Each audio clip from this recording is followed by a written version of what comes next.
Bismillahirrahmanirrahim. Qala an-nabiyyu, qala bersabda an-nabiyyu, siapa Nabi Muhammad sallallahu alaihi wasallam, idza kana yaumul qiyamati yudha'ul mizanu fayu'ta bi ahli sholati fayuwaffawna ujurahum bil mizani. Idza, apabila, kana ada yaumul qiyamati, apa hari kiamat, yudha'u, maka diletakkan, al mizanu, apa timbangan, fayu'ta, kemudian didatangkan, bi ahli sholati, siapa ahli sholat, orang yang sering kali di masa hidupnya melakukan sholat, fayuwaffawna, kemudian diberikan siapa mereka, ujurahum, kepada pahala-pahala mereka, bil mizani, sesuai dengan kadar yang ada pada timbangan tersebut. Tuma, kemudian, yu'ta bi ahli sholati fayuwaffawna ujurahum bil mizani.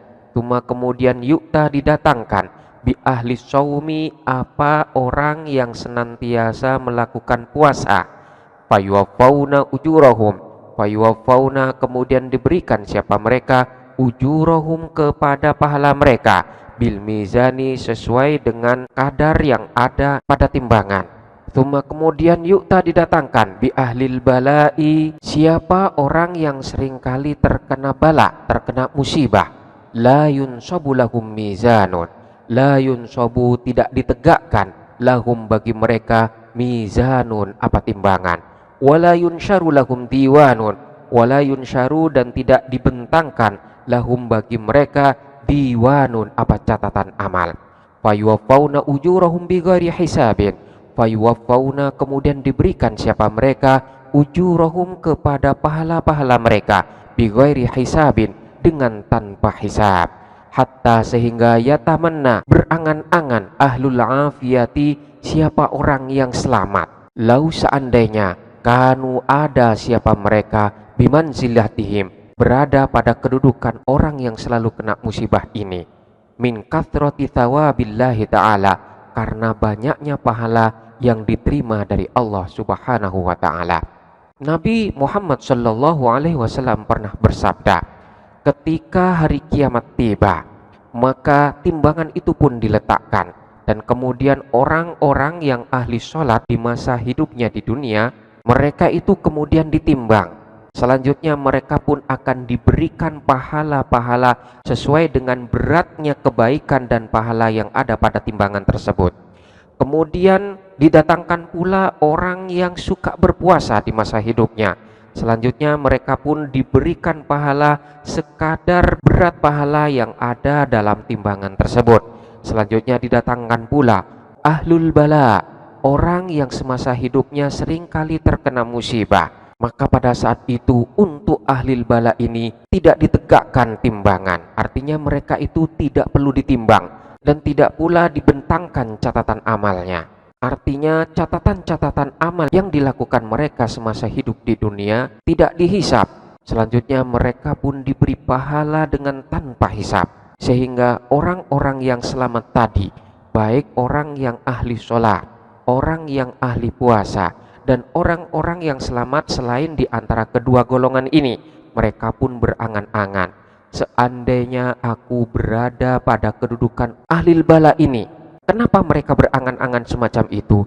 Karena banyaknya pahala yang diterima oleh ahlul bala dari Allah subhanahu wa ta'ala, sehingga segala amal ibadahnya, segala amal perbuatannya di dunia tidak dihisap oleh Allah subhanahu wa ta'ala. Kaidah nahwu dan shorob yang perlu kita perhatikan di sini adalah lafadz fayuwaffawna. Di sini terdapat beberapa lafadz fayuwaffawna, fayuwaffawna ujurahum, fayuwaffawna ujurahum, fayuwaffawna ujurahum. Lafadz fayuwaffawna ini adalah merupakan fi'il mudhari' yang berbentuk mabni majhul, di mana fi'il mudhari' tersebut bersambung dengan wawu jama'. Kenapa di sini tidak dibaca fayuwaffuna sebagaimana fi'il mudhari' lainnya yang bersambung dengan wawu jama', di mana harkat sebelum wawu jama' di sini menyesuaikan dengan harkat wawu jama' tersebut, yaitu diberi harkat dhammah. Namun kenapa di sini kok dibaca fayuwaffawna?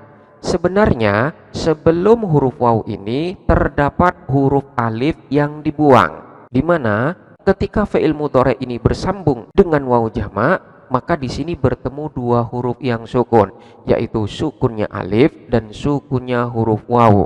Oleh karena itu, untuk menghindari hal tersebut, maka salah satunya harus dibuang, dan yang dibuang di sini adalah huruf alif. Lalu kenapa harkat fathah pada huruf fa di sini ditetapkan, tidak diganti dengan harkat dhamma? Hal ini sebagai tanda bahwa setelahnya harkat fathah di sini terdapat huruf alif yang dibuang. Oleh karena itu harkat fathahnya di sini ditetapkan dan tidak diganti dengan harkat dhamma. Jadi di sini tetap dibaca fayuwaffauna.